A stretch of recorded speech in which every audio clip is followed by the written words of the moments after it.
Um grande abraço para você que está ligado aqui na quinta edição, no quinto episódio do podcast Podjor Futebol Clube. Sejam todos bem-vindos, uma parceria da Associação dos Cronistas Esportivos do Estado de São Paulo, a ACESP, com o curso de jornalismo da ESPM São Paulo. Muito prazer, eu sou o Rafael Esgrilles, jornalista, e vou dividir aqui a bancada com muito prazer com Gabriel Marcondes, terceiro semestre, gosto assim, cara corajoso, terceiro semestre do jornalismo aqui da ESPM. É um prazer estar do seu lado, Gabriel. Um prazer estar contigo, Esgrilles, e hoje o nosso convidado especial de hoje é nada mais, nada menos que o mestre José Maria de Aquino.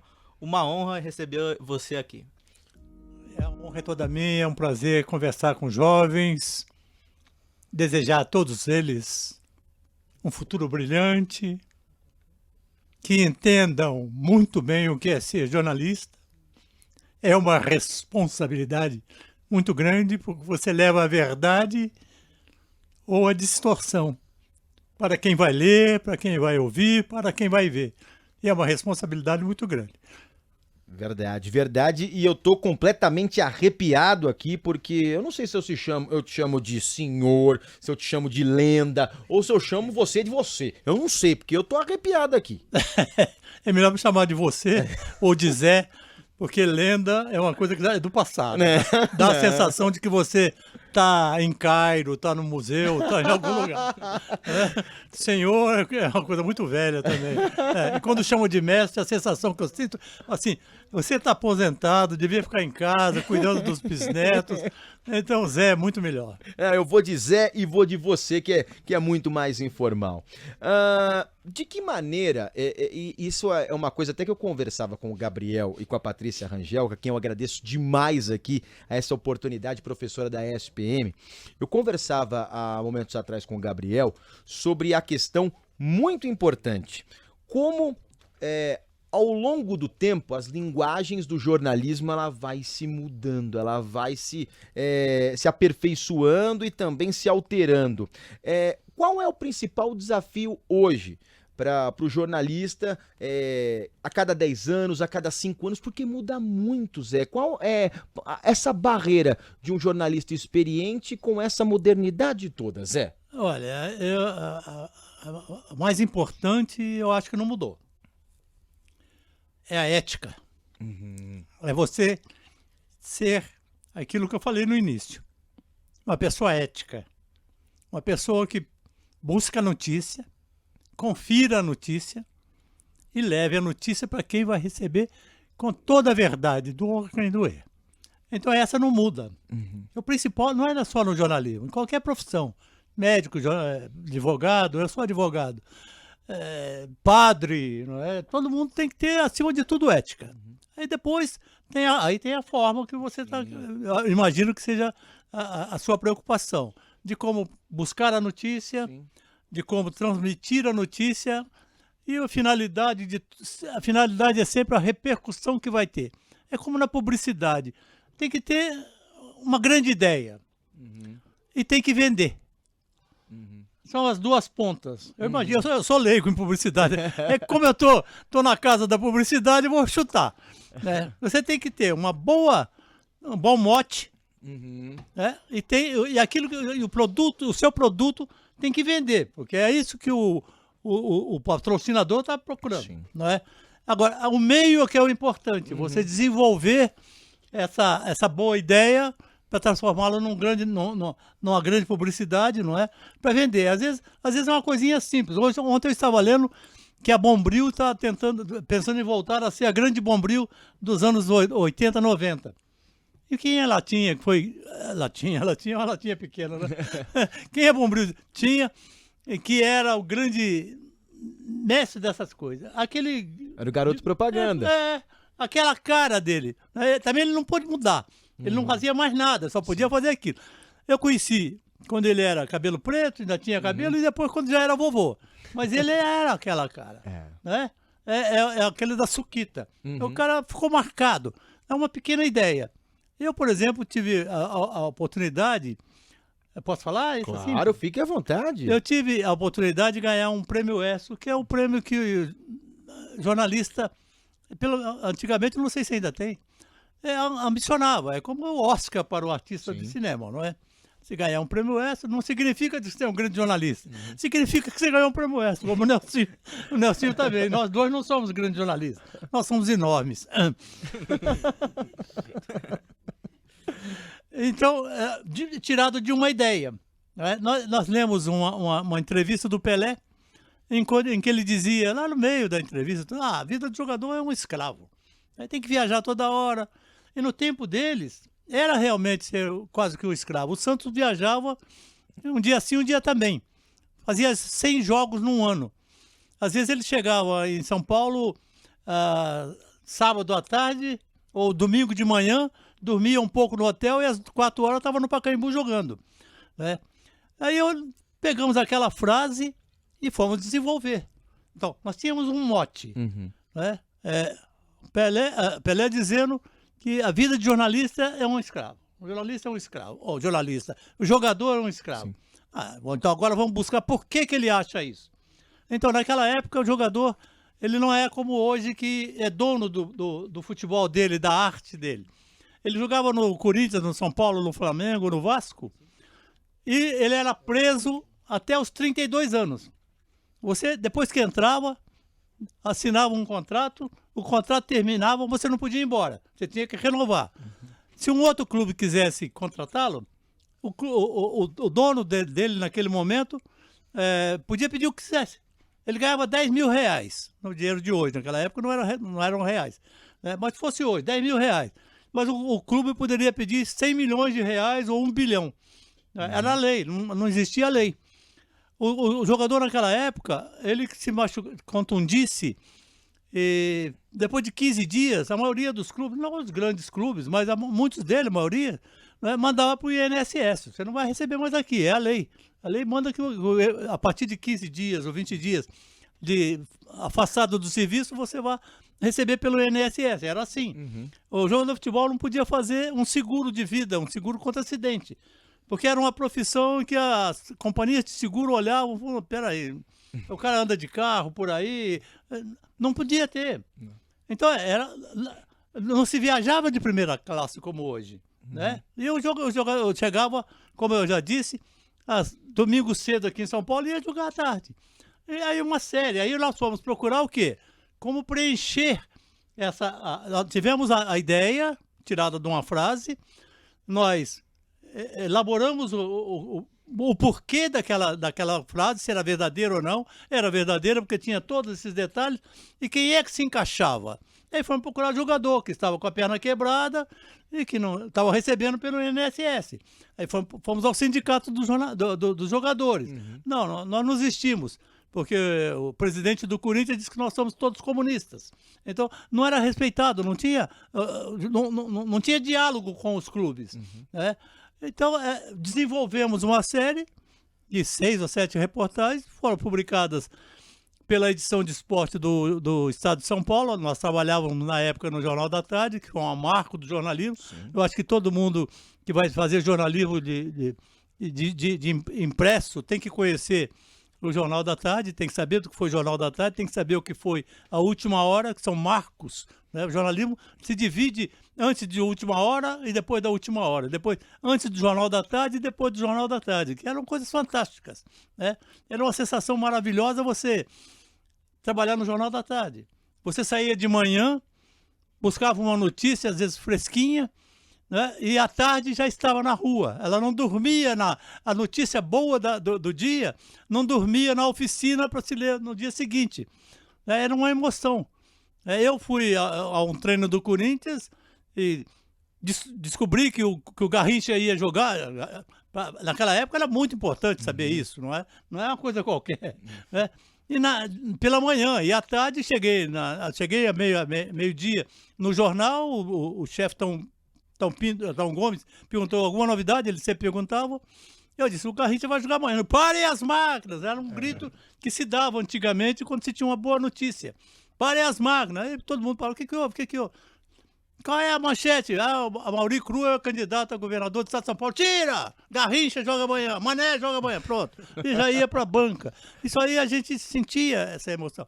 Então é isso que o jornalista não vai mudar. Ou vai mudar? É porque você quer saber. Não vai mudar. Não vai mudar. Não vai mudar. Agora, o veículo é outro. Você chegar no site hoje e escrever, é muito legal, mas você não tem essa digo para você não tem essas coisas. Né? Ontem eu estava lendo, o Estadão estava indo para a banca com 44 páginas. Na minha época ia com 200 páginas, nos domingos. A Folha ontem era com 30 e poucas páginas. Eram 200 páginas. Então, tudo isso muda um pouco. Mas o principal do ser jornalista não muda. É você ter fonte para pegar a notícia, você ter ética para transmitir bem a notícia e, é claro, saber escrever. Foi o caso do jornalismo impresso. E saber falar. Isso a gente aprende lendo. Eu, muitas vezes, sou procurado, ainda hoje, por pais ou garotos, jovens. Eu queria ser jornalista. A primeira pergunta que eu pergunto, você quer ser jornalista? Por quê? Antigamente era porque era bonito, viajava-se muito, não é? Era legal. Eu meti o pau, eu falo, hoje os caras metem o pau pela internet, no Facebook, no WhatsApp e tal, mas antigamente você podia meter o pau no jornal, então o cara se sentia muito importante, podia criticar, não é? Então, não é isso. Ser jornalista é você gostar, achar que nasceu para ser jornalista e fazer o teste. Eu sempre pergunto, qual é o teste? O teste que eu faço é, você lê muito? Se o garoto balanceia, eu já fico preocupado. Leio, quantos livros por dia? Não, por dia não, tá bom, claro. Mas por semana e por mês. Porque a leitura é o alimento do jornalista. O jornalista tem que ler muito. Porque ele assimila, não é para copiar. Eu tinha um colega que ele copiava frases do Machado de Assis e depois colocava na reportagem. Mas não tem sentido nenhum. É o alimento. Você se alimenta e você esquece quem... Você vai fazer coisas parecidas, iguais, ou tal, mas por você, não por aquilo que você copiou. É verdade. E para você que está nos acompanhando aí do outro lado, aí do seu smartphone, do seu computador, é uma grande aula de jornalismo, porque essa grande figura, José Maria de Aquino, pode ser sinônimo de Pelé, pode ser sinônimo de revista Placar, pode ser sinônimo de bom jornalismo. E para vocês que estão aqui na bancada acompanhando hoje aqui na ESPM, é uma grande aula ter o José Maria de Aquino. Vamos lá, Gabriel, vamos mais perguntas para você. Não vou falar lenda, não vou falar nem senhor, eu vou falar você. Então, José Maria de Aquino, você, ao longo da sua carreira, você prestou consultoria para a implantação do Sport TV. Eu gostaria de saber como foi o início assim, do canal, que hoje é praticamente um sucesso, todo mundo conhece, e se você você imaginou na época que ele viraria o que ele é hoje em dia? Não, deixa eu fazer uma pequena correção. Eu acabei de falar que tudo é ética e bons princípios, não é? Sim. Eu, quando fui trabalhar como consultor da Sport TV, a Sport TV já existia há 10 anos. Era um canal que tinha uma quantidade pequena para os desejos, né? Para os projetos de assinantes com relação ao que tem hoje. Mas já existia o Manduca, filho do Armando Nogueira, o Petit, eram pessoas que tocavam aquele canal, o canal era maravilhoso. Depois foi desenvolvendo, era um canal só. Hoje você liga 3, 4, 5 Sport TV. Eu não fui criador da Sport TV, não. Fui contratado para ser consultor, porque eu trabalhei durante 13 anos como chefe de redação em São Paulo da Rede Globo. Aí eu saí e fui para a Sport TV. Então eu tinha essa experiência. Queremos contratar um comentarista. Zé Maria, quem é que você acha que a gente pode contratar? Eu vou analisar. Olha, naquela época eles já começaram com ex-jogadores. Aí, o diretor me perguntou, o que você acha do Luiz Pereira? Eu falei, o Luiz Pereira atropela o idioma. É gente boa, joga futebol, mas não serve para ser comentarista. Você atropela o idioma. O principal do comentarista é falar português. E o Ademir da Guia? O Ademir é tão lento como quando jogava futebol. Então, para falar é complicado, porque ele vai começar a fazer um comentário e já saiu o gol. Mas era assim. Então, quem? Aí eu falei, não, vou buscar o Leivinha. Eu peguei o Leivinha, levei como convidado. Você vai comigo? Então, você é meu amigo? Tá lá, eu quero que você hoje comente aqui comigo. Então, ele não era para ser contratado. Ah, vou e tal. Você tem que fazer assim, assado. Fale pequeno, fale baixo, fale desse tamanho, não seja, não alongue muito. Aí ele foi uma vez, 2 vezes, 3 vezes, pode me contratar. Então era isso que eu fazia, né? Ou então pegava o comentarista, não vou dizer o nome dele, trabalhou com o Nelson na Gazeta. Ele falava 2 minutos e meio, 3 minutos, cada vez que ele interferia. Ele falava 10 vezes, ele falava meia hora. O jogo tem 45 minutos, era um exagero. Eu mostrava para ele, ele não gostou, ele foi embora. Então era isso que eu fazia, era dar devemos ir ou não cobrir Jogos Pan-Americanos. A direção tinha dúvida. Eu disse, eu acho que deve cobrir. Por quê? Os Jogos Pan-Americanos não dizem que são jogos abertos no interior, onde se fala espanhol? Mas os Jogos Pan-Americanos o Brasil vai ganhar muita medalha. Quem está em casa vai ouvir o hino nacional. E quando se escuta o hino nacional, a pessoa fica ligada. Não pense em Olimpíada, pense em Jogos Pan-Americanos. O telespectador vai ficar ligado porque ele vai ouvir o hino nacional. Nós vamos ganhar. A Olimpíada nós vamos ganhar 2, 3 medalhas. Aí era para ir 8, acabaram em 16. Era isso que eu fazia. E fugindo até um pouco do roteiro, aproveitando esse assunto Sport TV, quero saber a sua opinião sobre detrimento a utilização de ex-jogadores em detrimento aos jornalistas. Se tirar o jornalista para colocar mais ex-jogadores em jornadas esportivas, você é a favor? Olha, eu acho que tem jornalista que não sabe comentar, não sabe escrever, não sabe falar. Eu acabei de falar que tem que ler, tem médico que não é bom médico, não é jornalista. Estou falando de quem abraça uma profissão. Tem médico que não nasceu para ser médico. A gente percebe na consulta, assim como é advogado e tudo mais. E tem jogador de futebol que jogou às vezes muito, mas não enxerga o que está acontecendo. O fato de jogar não significa que ele sabe ver o que está acontecendo no banco. Ele jogava, mas ele não tinha noção do todo, né? Eu acho que tem que ter um meio termo. Porque o patrão é quem manda, ele que contrata. Não adianta gritar, não, tem que ser só o jornalista. Quem paga é quem contrata. Eu acho que tem que ter um meio termo, não é? Já se tentou várias vezes, não se conseguiu. Tem que fazer um curso, não é? Tem que entrar numa linha, mas pelo jeito não vamos conseguir isso. Eu falei no plural norte que eu sou jornalista. Nós não vamos conseguir isso. Eles vão continuar contratando ex-jogadores que atropelam o português, e que não enxergam também o que está vendo. Mas não sei por quê, porque chama atenção. Né? Tem muita gente que assiste o jogo porque o jogador é do time dele ou jogou no time dele.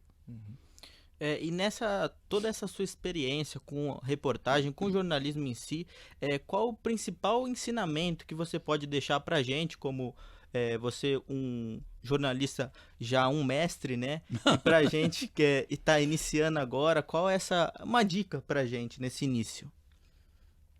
Depende muito do ramo que você quer seguir, né?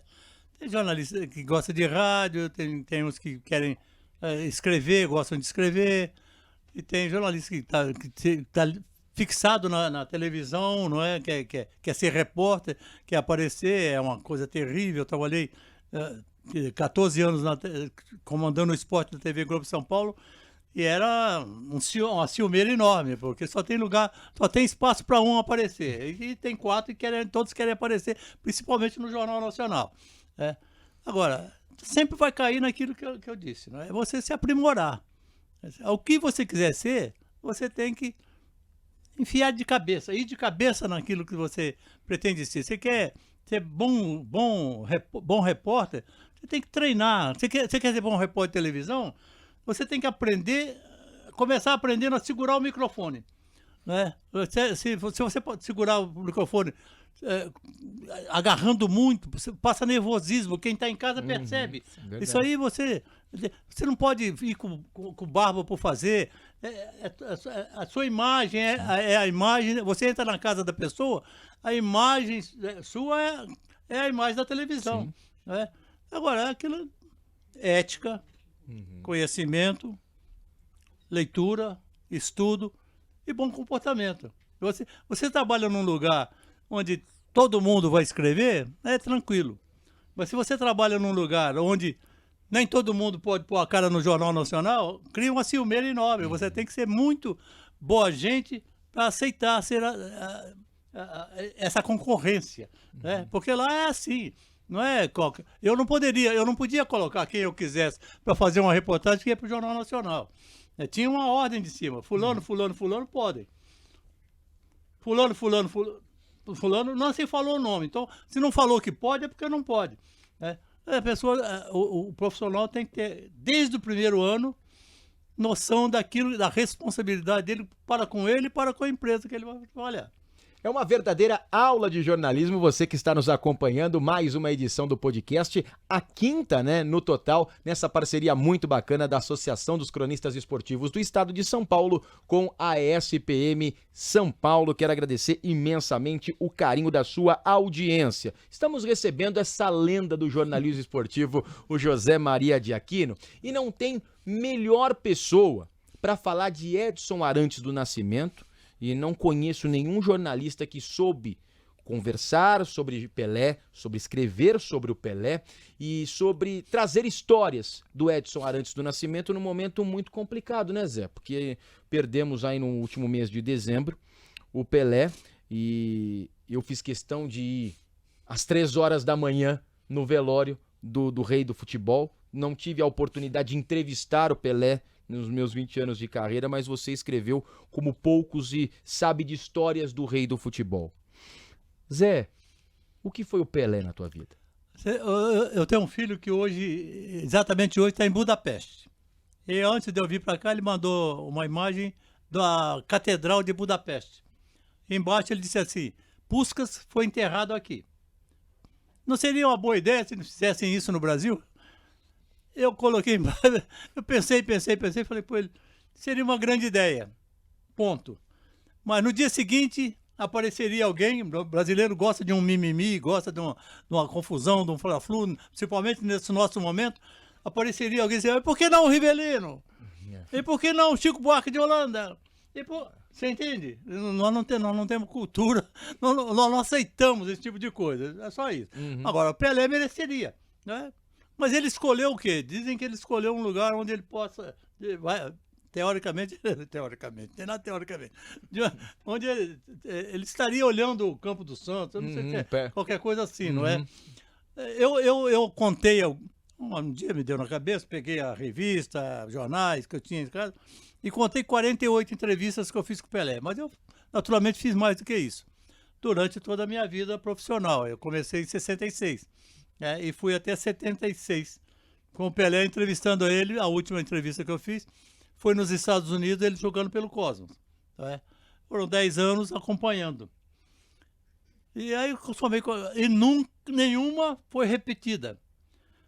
O Pelé tinha sempre notícia para dar, e ele sabia ler.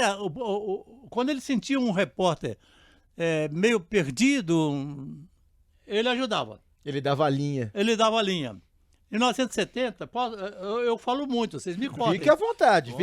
Estamos aqui para contar histórias. Em 1970, nós estávamos na Copa do México e a delegação, nós estávamos em Guanajuato, a delegação foi convidada para ir a León, uma cidade tipo Franca, lá aqui no Brasil, de fábricas de sapato. Aí, muitos foram e tal, muitos jogadores foram, outros não foram. Não, olha só o que eu vou falar. Cada jogador vai ganhar um par de sapatos. E os caras foram. Se quiser comprar o segundo, tem desconto. Imagina se algum jogador hoje levanta de uma cadeira para ganhar um par de sapato. E o Pelé foi, mas não tinha nada a ver com o par de sapato. Ele foi, deu uma olhadinha lá e os jornalistas todos fomos atrás. Ele tinha que ter notícia. Quando ele saiu, tinha um pátio, ele pegou uma bike e deu umas voltas. Por que ele fez isso? Porque ele sentiu que tinha um montão de fotógrafos ali que não tinha o que fazer. Olha, eu faço uma papagaiada andando de bike, dou imagem para eles. Dou pauta para os fotógrafos. E aí ele fez aquilo todo, que bom, não sei o quê. Porque os jornalistas e fotógrafos, nós não entramos na fábrica, nós ficamos fora, não foi permitido. Não tinha sapato para jornalista. E aí aparece Rodolfo Machado, do jornal O Globo, lá com meia hora de atraso, apavorado, o que aconteceu? Não aconteceu nada, eles estão vendo as coisas. O Pelé falou, não, calma, vem cá. Eu andei de bike. Aquele ali é o seu companheiro, mas ele é do Jornal do Brasil. Se o Jornal do Brasil publicar uma foto minha andando de bike e você não mandar, o Globo pode não querer publicar, mas se você não mandar, você quer mandar bronca. Ele pegou a bike e deu mais umas voltinhas só pro cara fazer a foto. Esse era o Pelé. Quando ele decidiu voltar a jogar futebol, porque estava sem dinheiro, ele não estava sem dinheiro, ele tinha uma dívida muito grande e não quis vender os imóveis para liquidar a dívida de uma empresa que ele teve com o Zito, a Fiolax. Ele decidiu voltar nos Estados Unidos, jogar nos Estados Unidos. Eu estava em casa numa terça-feira, eu falei para minha mulher, eu vou sair cedinho, porque eu vou para Santos, porque o diretor mandou que eu faça uma entrevista com o Pelé, exclusiva, né, para a revista Pra Cá, sobre a ida dele para os Estados Unidos. Aí eu fui. E voltei às 8 horas da noite. Aí, minha mulher, e aí? Não consegui falar. Cheguei lá às 8 horas, ele já estava no escritório, e eu saí às 7 horas, ele ainda estava no escritório lá. Aí fui na terça, quarta, quinta. Aí quando eu voltei na quinta-feira, minha mulher disse, e aí? Nada. Eu falei, acho que você arranja uma namorada lá. Todo dia você vai embora com esse papo aqui. Eu falei, mulher, eu tô daquele jeito, se ainda a gente falasse comigo, eu só não vou falar com você. Deixa pra lá, vai. Ela falou assim, agora eu vou falar sério. Ele vai para os Estados Unidos ou não vai? Eu falei, ele vai para os Estados Unidos. Ele vai jogar ou vai enganar? Eu falei, vai jogar. Pelé não é de enganar. Eu falei, então ele está treinando. Eu falei, minha mulher, eu só não te chamo de burra porque você casou comigo. Mas você... eu chego lá às 7 da noite, às 7 da manhã. Saí às 8 da noite, que eu fui aumentando. E ele está preso no escritório e não fala nada. Ele não sai para dar entrevista nem nada. E tem 80 jornalistas lá fumando desesperadamente. Ela falou, então ela está treinando antes ou depois? A gente tem que sempre ouvir as mulheres, viu? Eu falei, antes ou depois? De madrugada. Ela falou, não sei. Aí eu liguei e falei, em vez do carro me pegar às 6 horas, 7 horas, me passa em casa às 4h30 da madrugada. Aí 5 horas saímos. Eu cheguei na casa dele, na ponta da praia, eram as 6h15.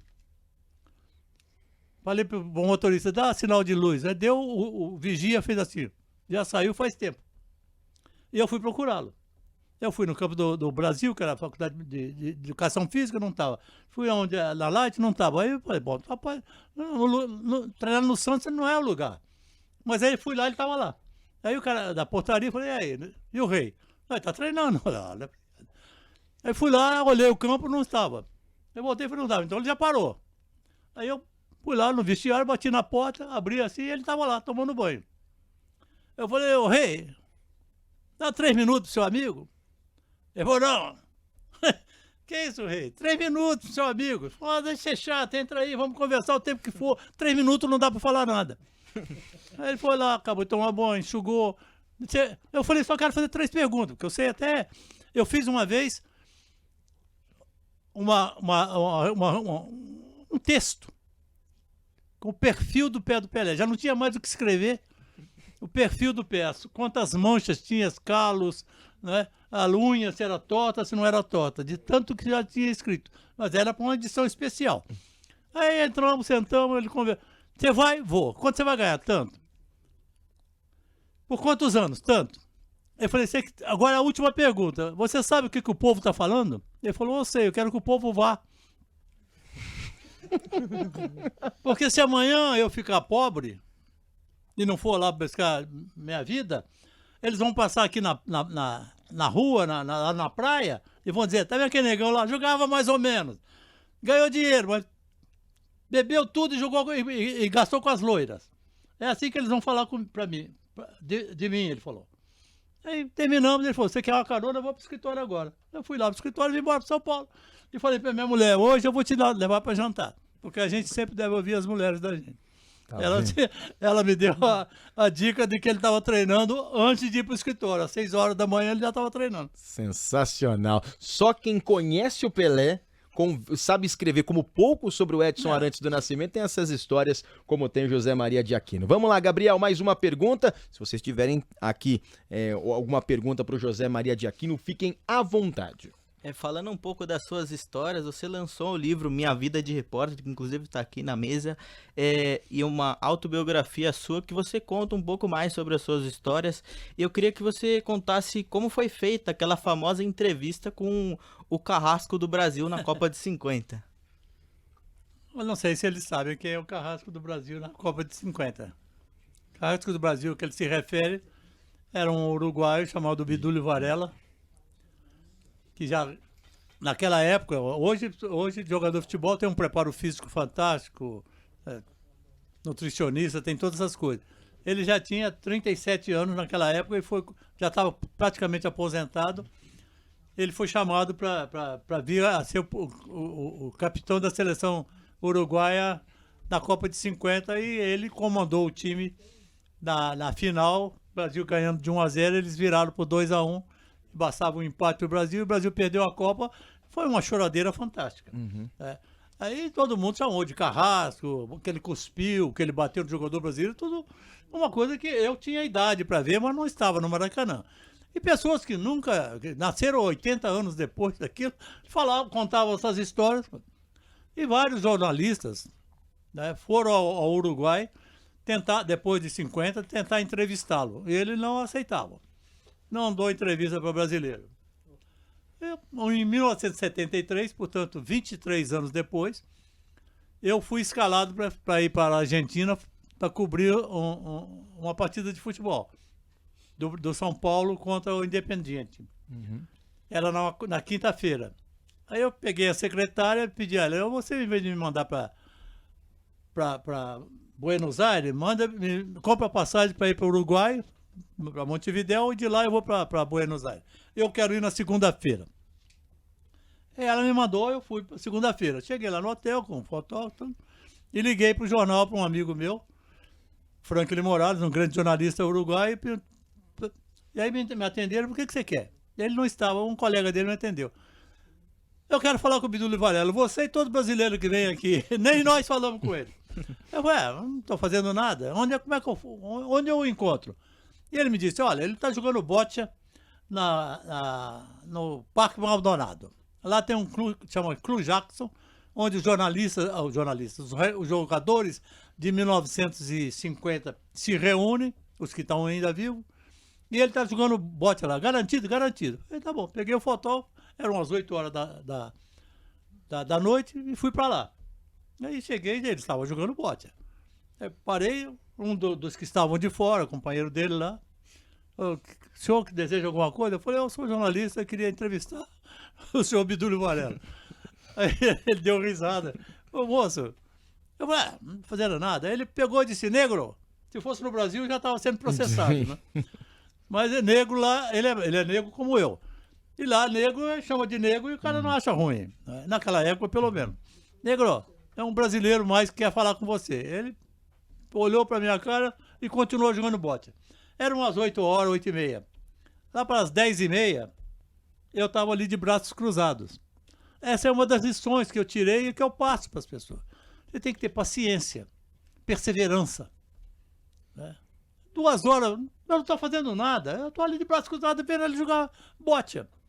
E ele jogando bocha. Aí quando é lá, umas 10 horas, 10h30, ele parou de jogar bocha e veio na minha direção e falou, o que você quer? Não com violência, o que você quer? Eu disse, eu gostaria de falar com o senhor, porque o Zezé Moreira, ele falou, o Zezé Moreira não sabe nada. Vem aqui e estragou o futebol. Eu concordo plenamente com o senhor. Também isso, nessa hora você tem que concordar, porque não é esse o assunto que eu queria. Meu assunto era outro, completamente diferente. Não tem nada a ver, não me fez mal aquilo. Né? Aí ele falou assim, o que você bebe? E aí você tem que beber. Eu falei, eu bebo cerveja. Eu poderia ter dito água, mas não ficava bem. Ele falou, eu bebo isso, vamos sentar.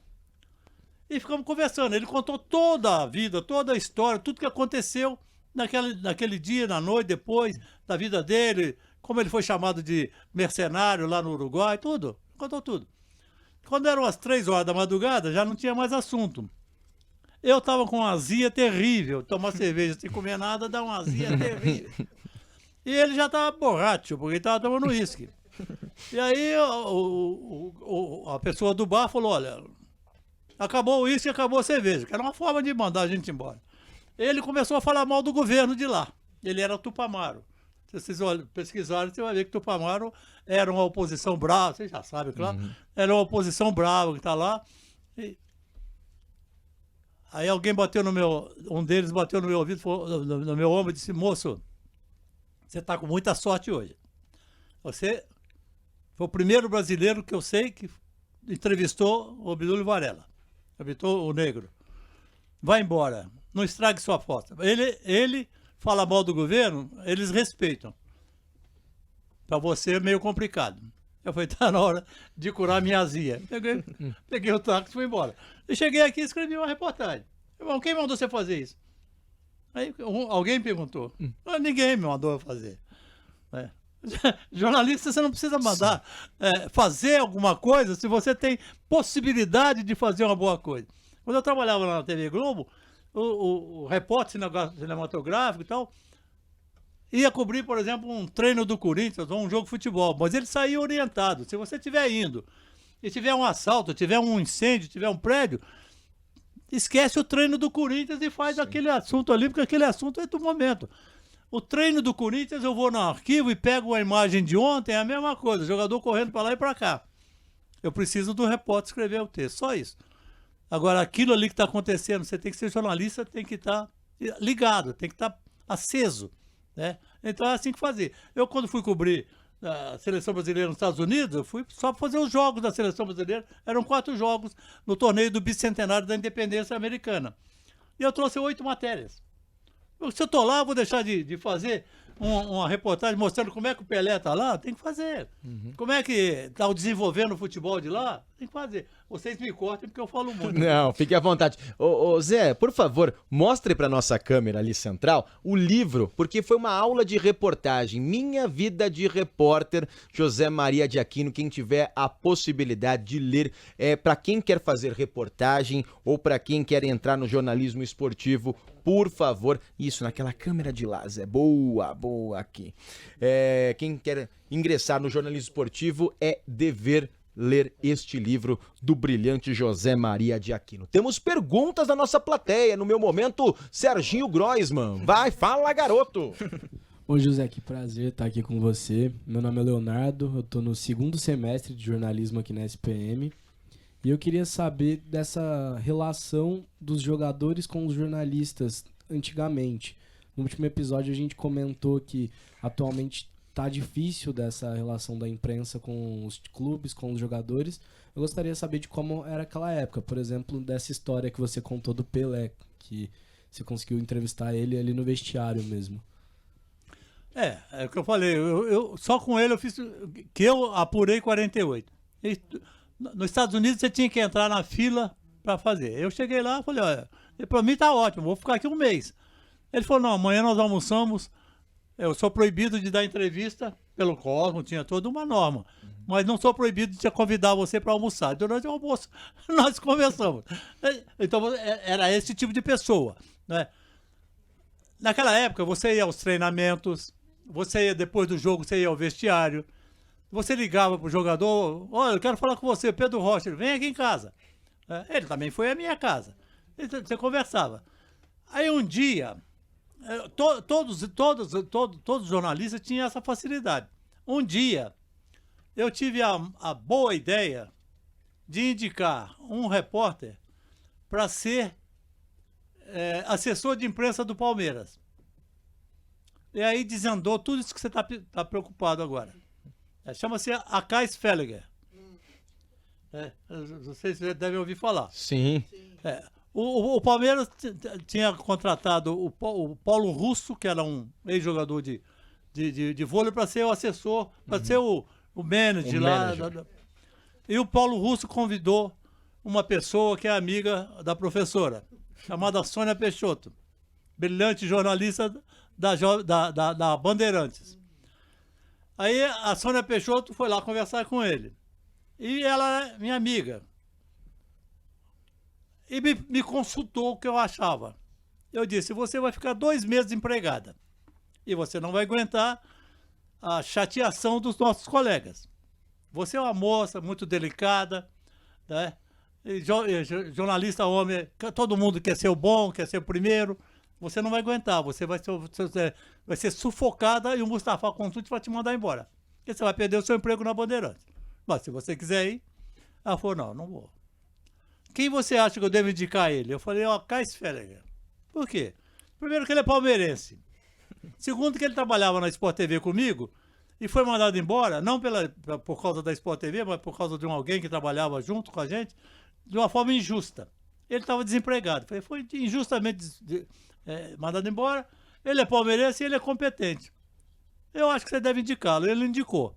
Até hoje ele é o rei da cocada preta aí com os jogadores de futebol. Sim. Por quê? Porque ele foi para lá, o técnico era o Luiz Felipe. Uhum. Quando o Mustafa falou, demite, eu não quero esse moleque aqui, ele falou, não, é meu. Ele deixou de ser o assessor de imprensa do Palmeiras e foi ser do Filipão. E sendo assessor de imprensa do Filipão na seleção brasileira, ele pegou metade dos jogadores de futebol para assessorar e ele está até hoje.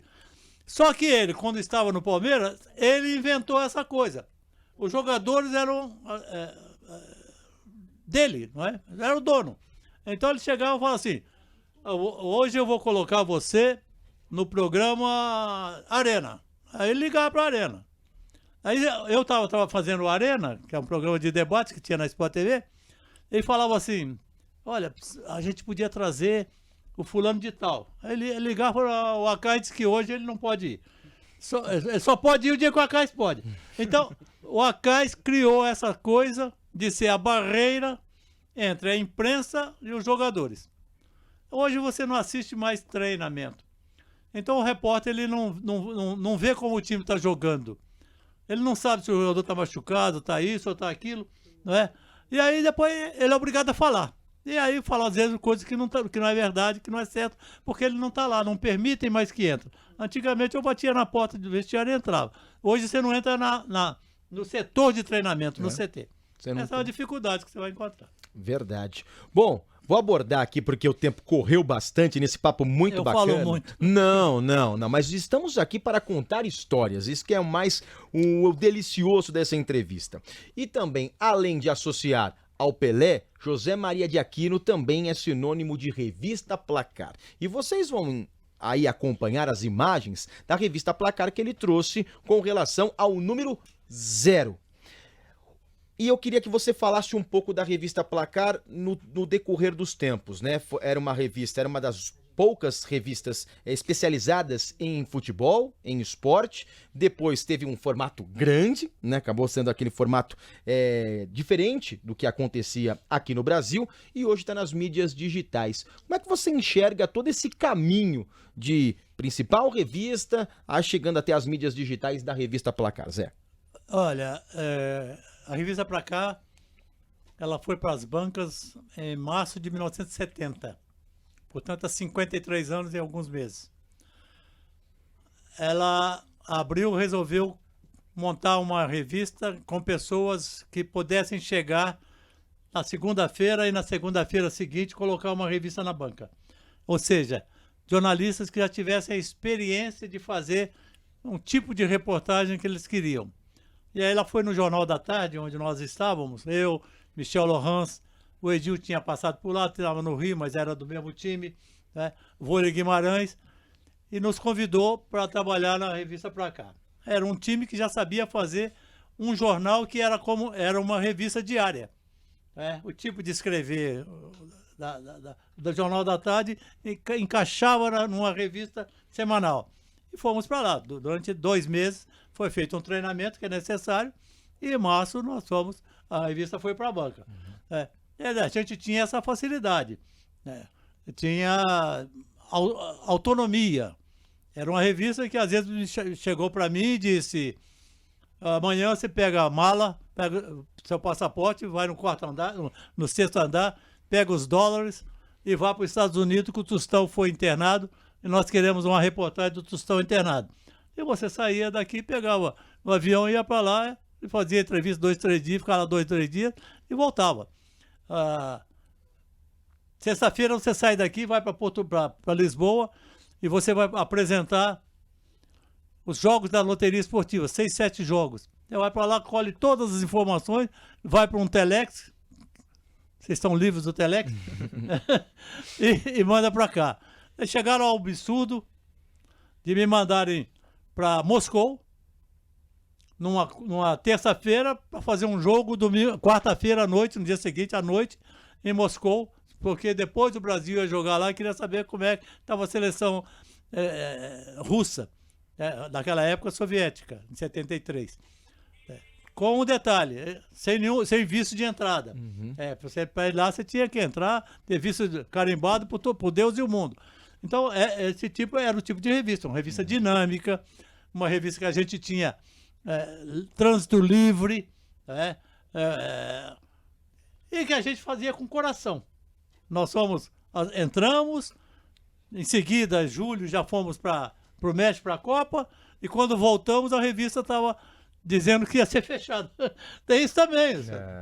Tinha gente saído do trabalho, e quando voltamos, vai ser fechada, porque houve um desentendimento entre as pessoas. E aí, para não fechar, mandaram 70% das pessoas embora, e ficamos 4. Michel, Edil, eu, Lemi e o pessoal da arte. A gente criava a pauta, saía para a rua, fazia a reportagem, voltava, editava, só faltava sair para vender as revistas. E fomos sobrevivendo. É completamente diferente. Depois foi mudando, orientação.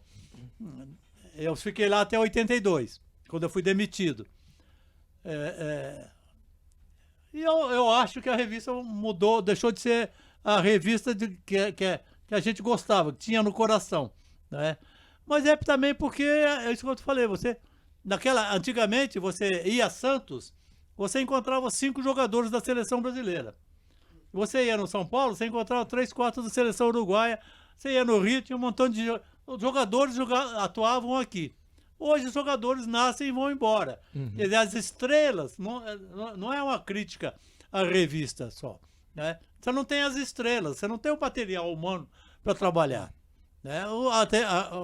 O jornal A Gazeta fechou. O Estadão hoje não existe mais esporte, porque você não tem o material humano. Tudo tem. Se você não tiver os ovos, você não faz omelete. Verdade. E agora pra reta final, né? Aquele bate-bola, aquele jogo rápido. O que vier na sua cabeça, na pergunta que ele fizer, o que vier na cabeça rapidamente, você responde, Zé. Exatamente. Para começar, um jogo marcante para você. O São Paulo e Fluminense num jogo que São Paulo estava a ganhar, o Careca fez um gol espírita. Mas o mais importante mesmo foi Brasil e Uruguai na Copa de 70, na semifinal, virando por 3-1. E um gol marcante para você? Um gol marcante. O gol marcante? O gol do Pelé, que ele mata no peito e faz o gol em 70. Um ídolo. No esporte? Pode ser na vida, pode ser no esporte. Vamos continuar no esporte, né? Um ídolo, eu vou sair do futebol, vou falar no boxe, Éder Joffre. E a melhor seleção brasileira que você viu jogar? De 1970. O melhor treinador que você viu no comando da seleção? No comando da seleção? Sim. Tele Santana. Melhor entrevista que você fez? Ai, meu Deus. A melhor entrevista que eu fiz foi com o João do Pulo. Melhor jogador mas foi uma entrevista down, uma entrevista baixa, que eu encontrei bebendo desesperadamente, fumando desesperadamente, não naquele momento, mas no cenário do apartamentozinho que eu encontrei. Dei vontade, eu chorei e tive que escrever apenas 50% do que eu vi, porque eu não aguentava. E o melhor jogador que você viu jogar? Zico e Zizinho, brasileiro. Melhor momento da carreira como jornalista? Foi o dia que eu fui ser mandado embora da placar. E falando em placar, para finalizar... Mas tem um motivo, não é? Porque fica a impressão de que é porque você foi mandado embora. É porque eu fui demitido porque eu fui convidado para comentar a Copa de 82 para a TV Globo na Espanha. Então, para mim, foi um salto na carreira. Sim, e para finalizar, a última pergunta, qual é a sua edição especial da Placar favorita? A favorita... Puxa vida. Eu ia falar que foi o que eu escrevi sobre a vitória do Brasil sobre o Uruguai na Copa. Mas foi uma entrevista que eu fiz com o Tostão em Houston, quando ele estava no Vasco, e que ele me deixou pelo menos uns 6, 7 minutos na porta do apartamento dizendo, não entra. Aí eu falava, pelo amor de Deus. Não falava, pelo amor de Deus. Eu falava, ô Eduardo, nessas horas eu sempre chamava a pessoa pelo nome. Ei, Eduardo. Eduardo, ele falou, não pode entrar. Eduardo, não pode entrar. Aí até que depois, lá pelas tantas, a senhora dele que me conhecia, que estava lá ao lado, falou, para com isso e tal. Né? Mas isso é uma longa história que está no livro, quem quiser ler, comprar, e depois se alguém quiser o livro aqui.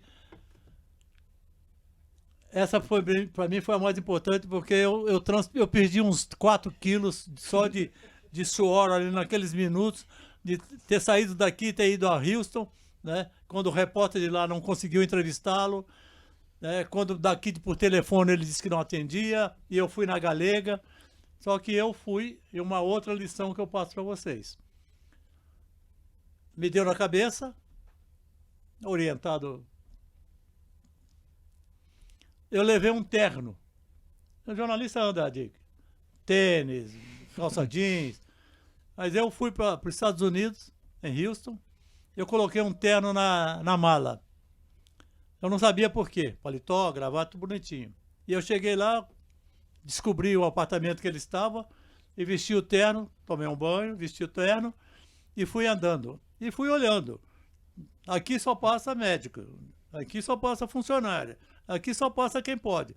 Eu fui não tomando conhecimento, até chegar na porta do apartamento, que estava entreabertas. Aí eu, ô Eduardo e tal, ele não pode entrar, ele nem falou oi, né? Porque ele tinha se negado a dar entrevista para o jornalista americano e atender a gente por telefone.